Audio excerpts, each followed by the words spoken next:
And we are back after a nice long night's worth of sleep. We are ready to continue. Now, if you've already guessed it, yes, our secret weapon that we're using next is Streaking Grime. Having given a full overnight to cure, having been given a whole overnight to cure, our model should now be good to go. Let's go ahead, grab a cheap old brush, and start just slathering. We're going to put this on, a thick coat of this on everything.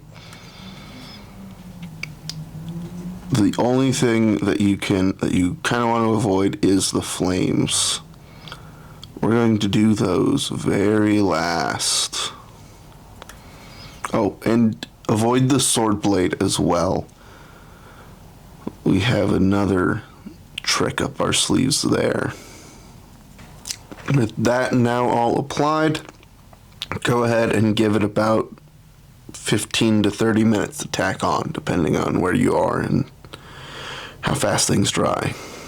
Having given Belial a solid hour to tack on and dry a bit, it is time for us to start wiping away what we can. With our Streaking Grime now dry, we just got to take our tweezers and clear off all of those little fibers that are from our low quality cotton swabs.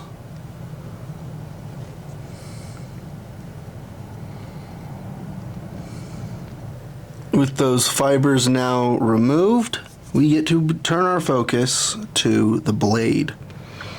And for his sword, which in Warhammer their swords are covered in an energy field, making them power swords. The historical way to do that is by painting lightning bolts all over the sword. I don't really like that method. I think it looks a little wonky if not done perfectly. So I have my own method which I love to use, which is the Vallejo Galaxy Dust paints. These things are amazing. We're going to get a really cool color shift look on this blade. For this process, we're going to start with our green to silver blue shifter paint. This stuff is super thin because it's meant for an airbrush. So what we'll be able to do is kind of use it right out of the pot. And it's a very subtle effect that you have to build up over multiple layers. But we're going to start at the tip of his sword, and we're going to drag it. We're going to start halfway. We're going to start about halfway up his sword and drag it towards the tip, covering about a quarter of his blade's surface. And we're going to do the same thing, start at the middle and drag down on the other edge. We're going to do the same thing on the other side. We're going to start at the middle and drag up to the tip.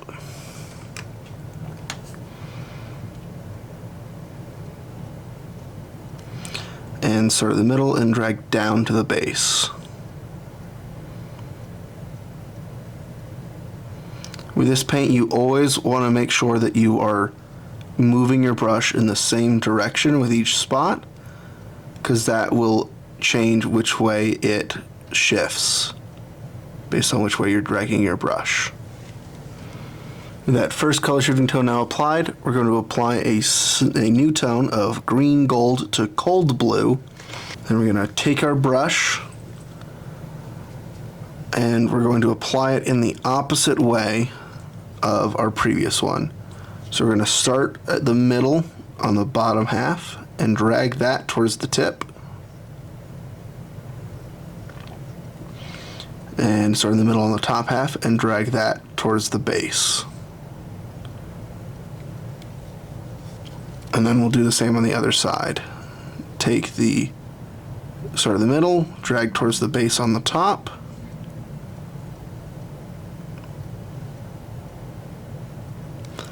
Start at the middle, drag towards the tip on the bottom.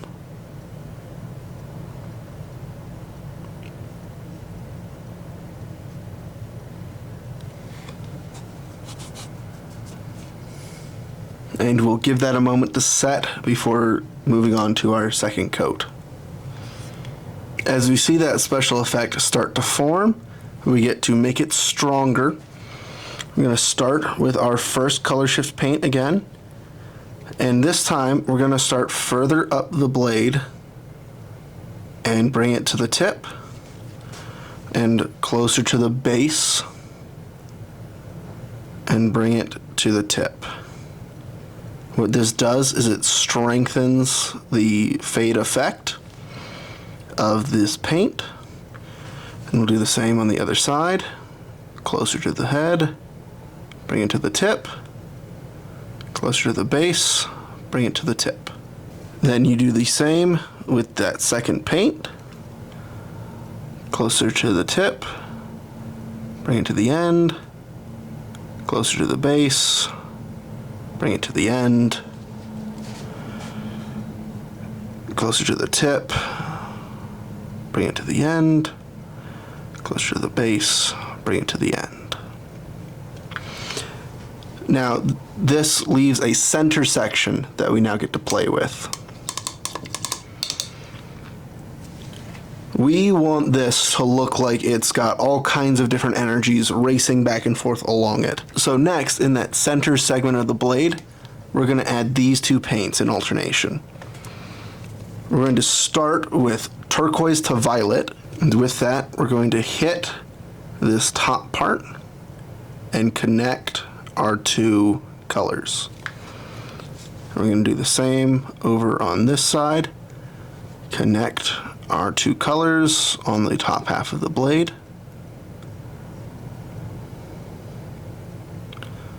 And this time we're going to break our rule and we're going to go both directions. And by going both directions, it will create a more sporadic shift in the color once it's dry. Then on the other segment, we're going to take our light violet and green. Gonna start at the tip and drag it to the base and then drag it back up to the tip. And we just connect those two colors. And then we'll do the same over here.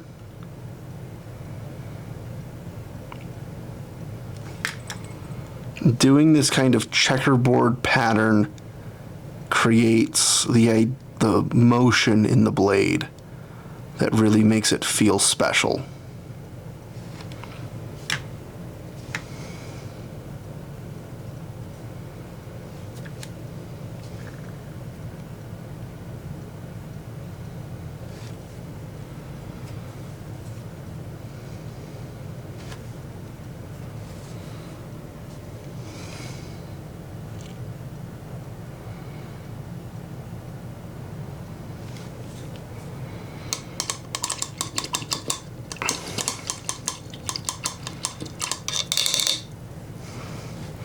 With those new colors now applied, we get to let it sit for just a moment and set. As that has dried, we have now gotten this really nice transition.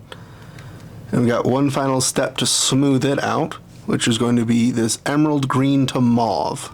We're just going to take a little bit of this paint and we're going to smooth it over the transitions. Nice and thin.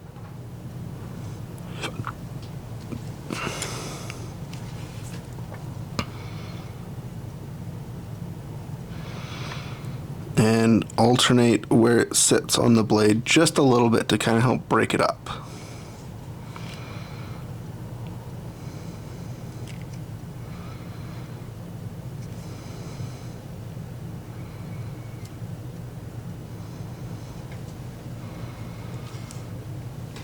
And then we get to let that sit and dry for just a moment. With that now dry, we have this wonderful color shifting effect on our blade, and we are getting closer and closer to being ready for the tabletop. We have one final effect that we want to do, which is the flames here under Billy and under Belial's foot here in the back. Now, I have all kinds of secret tricks for fire. Now, my first trick to better fire effects starts with the undercoat. With Whitest White from White 2.0 from Stuart Semple and the team over at Culture Hustle. This paint is insane. It is the whitest white paint on the market, has the highest pigment, and works so well and thins so easily. The Culture Hustle team is dedicated to freeing the art space and making paints more accessible.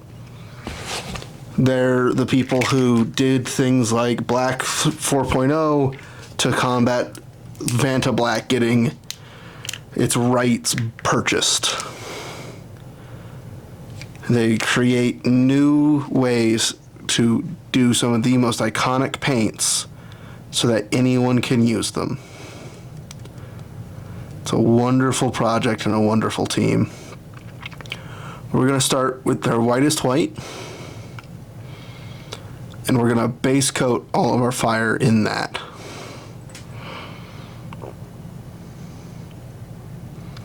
You want to be really careful with this white paint to not spill it or overpaint it, because it will stand out like no one's business compared to everything else if you get it somewhere that you didn't mean to.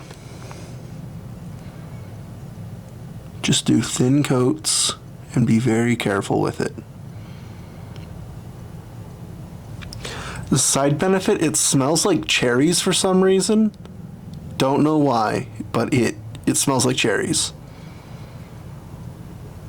And just go ahead and do a couple coats of this to really just build the strength of that white.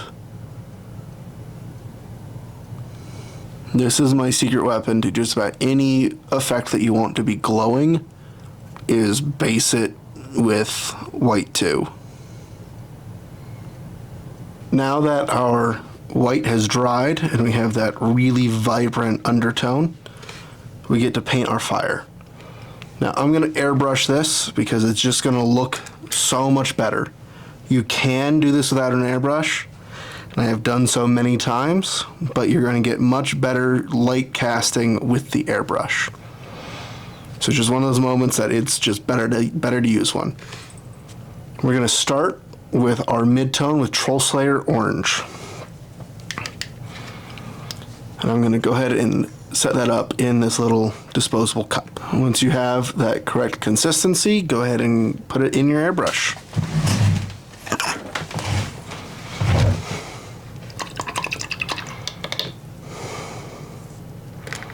Now, what we're going to be doing on this fire is we're aiming towards the mid sections of it. Mid-sections and the tips, and we're using this to cast light as well. So overspray is acceptable and encouraged in the correct way. You'll see what I mean. Now, unfortunately, as I paint this, I will not be able to talk to you, so I will see you on the other side. This is Editing Taylor here. I thought I'd just give you guys a little bit of a voiceover while we paint this.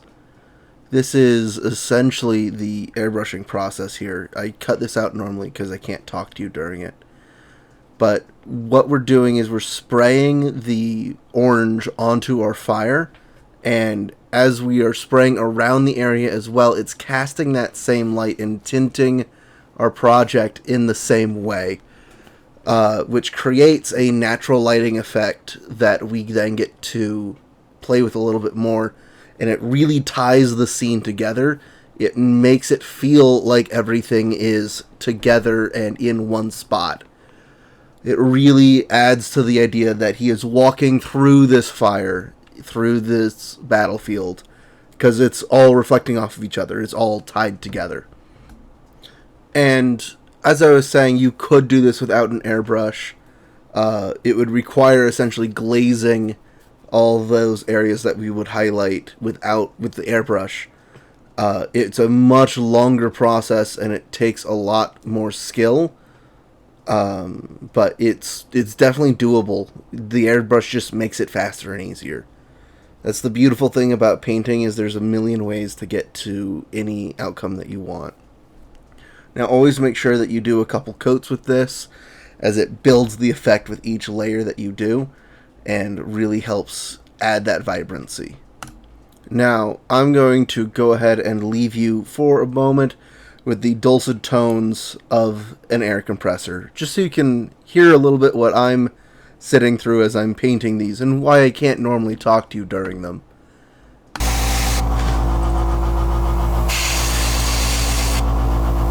Now that we have that orange brushed in, you can see what I mean with the overspray, how it's shown a light source in the area and it has tinted all the paint that we've done underneath it that orange color, and really shown that the light is part of the environment.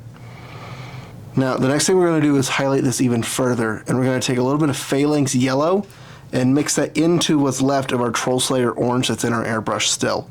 So we'll just take a little bit of that, mix it in with our cup that we just emptied out, and we'll be good to go.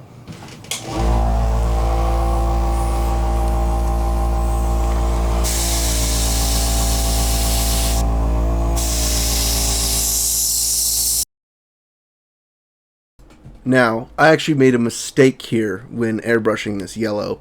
See, I talked about mixing the yellow with the orange to get kind of a tone in between, but I accidentally left too much orange in my cup. And because of that, my yellow shade ends up just being another orange. And I didn't really handle it properly in the filming of this video. I, unfortunately, decided to just keep spraying in the hopes that it will turn yellow, and all of that extra paint got wicked up by our Cocoa Pebble base, and you can really see it here in this video right now, where all that paint's just seeping into the cracks. Don't do that. Don't do that at all. You can even see the moment right here where I notice that it's just too orange. But I gotta keep going with it.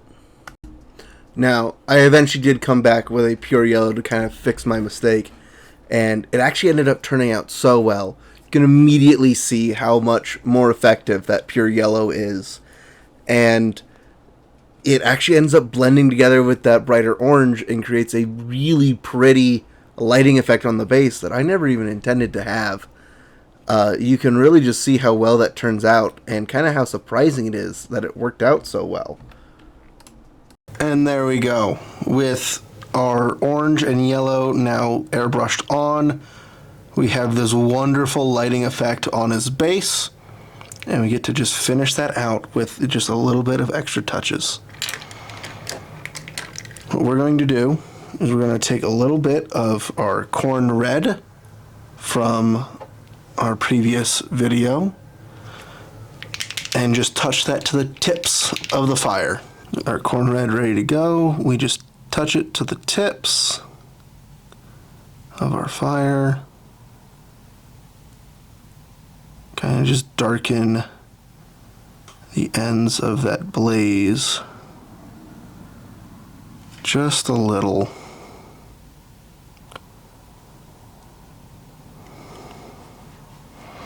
And we only need to do this on the larger fire. With that darkened, we're just going to take a little bit of black now.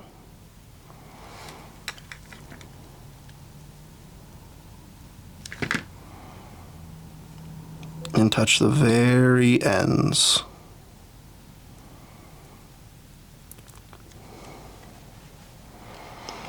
And there we go. We have our fire effect. All the effects and lighting now done on Belial. There is one final step, and that final step is to black rim the base. So we're going to take a larger brush, and without even really thinning it, we're just going to start putting this on the rim of the base. This is where having a painting handle like this one comes in, because I have full access to the base. And just start going around the rim, blocking everything out. This adds such a nice professional look at the end of the project. It hides all that overpaint and overspray.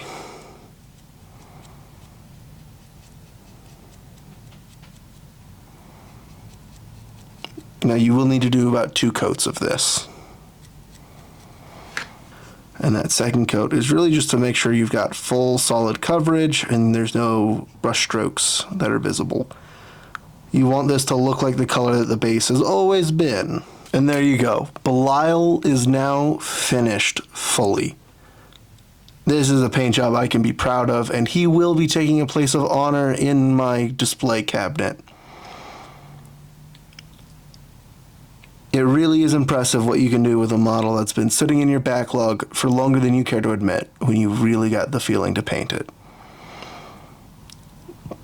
Thank you for joining me in painting today at Arcane Studios. I hope you have enjoyed the process of this model. Let me know down in the comments.